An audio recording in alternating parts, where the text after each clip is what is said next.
Kale webale gena maaso n'okuba nga otugoberera kansubira oli bulungi. Subscribing akuwaso ema YouTube channel nga bulijjo. Beaver Organic Access Build Beaver Organic ku Beaver Building ekimanga wa masengera awo nga ku CBS wansawo. Ojja kuba osangawo Dr. Emengo alabika nti akujjanjaba. Enamba ya simu ya Dr. ku screen ebeerako Dr. Jameson ku mitimbagano kwonna. Ku Twitter, Facebook ulwamu abaako. Oba genda ali ku main office. Ate abagenda okudduka emisinde Kasese marathon ebagita Rwenzori marathon yene egenda beera Kasese district etegekebwa omukulu amekidonga Amos Wekesa genda ku Twitter omusangeyo oba ku Netflix ogenda odduka emisinde gy'okuwagira ebyobulambuzi. Okay, kakati abangi badde balindiridde ekibaluwa ekifulumya olunaku lwaleero ne statement okuva mu bannaffe aba National Platform.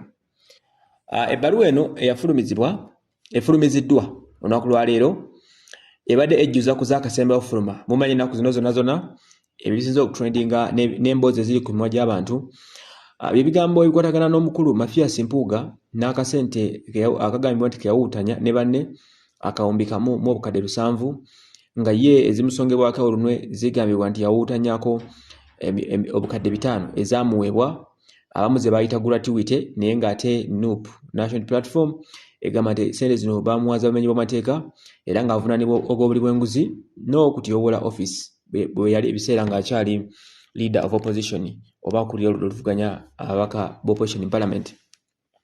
Olwo bw'atyo bwe byavaayo okukontana Bobi Wine avaayo n'amuvumirira ng'akulira ekibiina kya National Platform era bwe batyo ne bamugamba either yetonde agatteko n'okulekulira office ey'obwa commissioner gy'alimu kajje bakamulonderamu. Ebigambo bibadde bingi nnyo okuva ku side zonna, ku side wagira Mpuuga that is eyabo aba NRM bamuwagidde nnyo n'abeeyita abamuhoozi, then ate opposition yebadde muvumirira akaseera kano konna kye kyaddirirawo kye twagala tusembereko mangu. Bwe batyo ebbaluwa yafulumizibwa nga kigambibwa nti yali aweereddwa ennaku 7. Ennaku 7 ezo zaamuweebwa zaali zimugamba nti ayewozeeko era ateekemu ensonga ze lwaki tali supposed kuva mu office. Ennaku 7 ezo era ekibaluwa kino kyafulumizibwa wiiki nnamba eyise emabega kyawandiikibwa omukyala akulira vice president wa Kyagulanyi omukyala Lina Zedriga okuva mu Northern Region. Era bwe tutyo ekibaluwa kino kiwandiikibwa Bobi Wine Kyagulanyi yali tali mu ggwanga nakatana bakudda. Bwe batyo yali agenzeko mu bintu ebyenjawulo emirimu emitongole nga gyakwasaganya kuba beera ku nnyonyi ebiseera ebisinga. Bwe batyo n'asigala nga Zedriga yalina obuvunaanyizibwa okuddukanya kino kyonna n'ekintu. Ennaku 7 tuzirize ziggweko wabula kigambibwa nti omukulu Mpuuga tasobodde kwanukula era talina yadde n'ekimu kyasobodde kuzzaayo yadde okubaako kyateesa ku nsonga zonna ezamwogerwako ku z'obuli bw'enguzi n'okumugamba stepping aside okuva mu office ya commissioner. Kati kye kibaddewo olunaku lwaleero ebbaluwa efulumiziddwa eraga nti aba NUP ne National Executive Committee akakiiko akatuwala ekibiina kasazeewo ne kanominatinga oba kasembye erinnya lya Honorable Francis Zaake Butebi nga Parliamentary Commissioner bo gwe bamanyi kati gwe basuubira okuteekayo asuubira okudda mu bigere bya Mpuuga.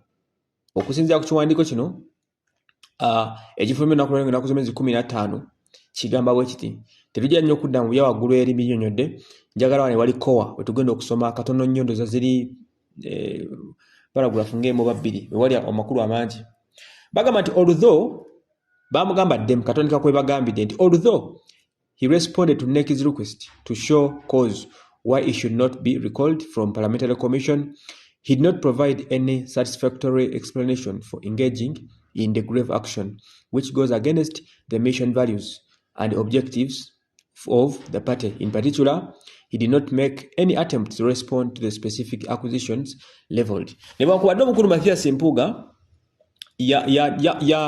yanukula n'agamba bakakyoka NUP nti bannange temungoba mu parliament like temungoba ku bwa commissioner naye bo bagamba nti yawa nsonga n'emu teyawa nsonga ziri awo za simba zibakakasa lwaki tebandi mugobye.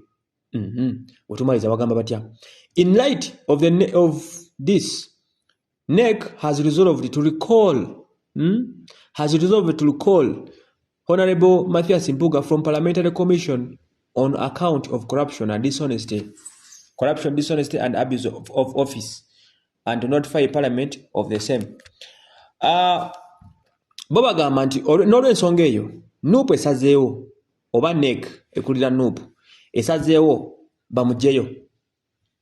Bamugyeyo era ne Parliament bagitegeezezza nti omukulu ono takyali tebakyayagala abeere Commissioner wa Parliament kubanga ekibiina kye kyamusemba tekyamuteekayo kati tunanya okutegeera tteeka ligamba ki kuvaayo kwe awo lweno tuuka naye nga mukugendayo kwe ekibiina kye kyamusemba kitegeeza osanga kino ovunaanyizibwa kumukola ki kumugyayo newankubadde emabega kwawadde okusanga n'omuguwa nga bamubagamba mbu takkirizibwa kugibwayo newankubadde ate bamuloze ne twebuuza bwe kiba nga ekibiina kyakusemba ogende ate kawaliro kyakakigaana okukugobayo awo tugenda tuukawo kade wano ewamugoba wano wamugobera ddala kati wasemba.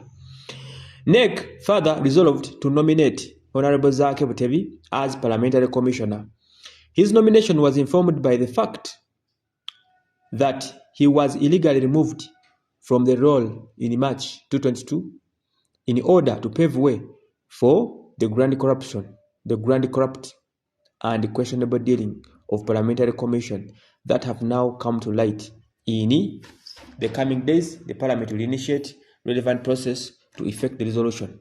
Okay. Bano bagamba nti balonze Honorable Zaake eyagobwa mu Parliament mbukyamu mu mwaka gwa 2022 mu mwezi gw'okusatu.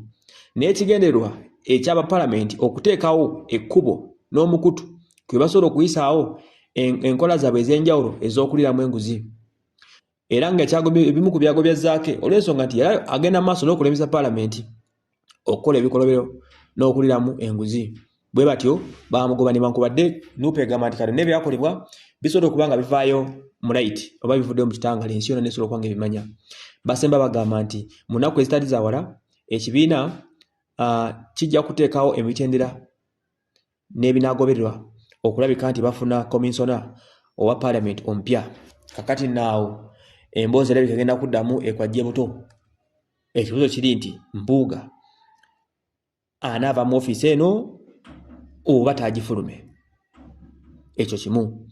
Waliwo okusika omuguwa nti abamu bagamba nti NUP terina buyinza bugoba Mpuuga.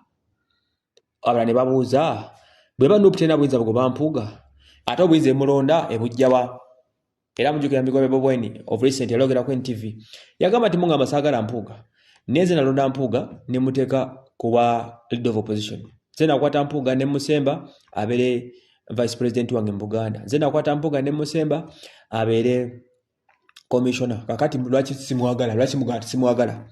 Kakati nawo akalemanyole kagenda okusimbulira era nga ayibuzo bino amanga Zaake anakkirizibwa okudda mu Parliament kungo anakkirizibwa okudda ku wakakiiko ko wa commissioner okubanga yakakulira ku ngeri giyagobwamu ne basipooza omusawo kumala ebbanga ne gubaza ngumezze. Will it be easy? Ekiwandiiko kino kyasayiningiddwa omukyala Dr. Lina Zedriga Waru ono nga acting president esaazi no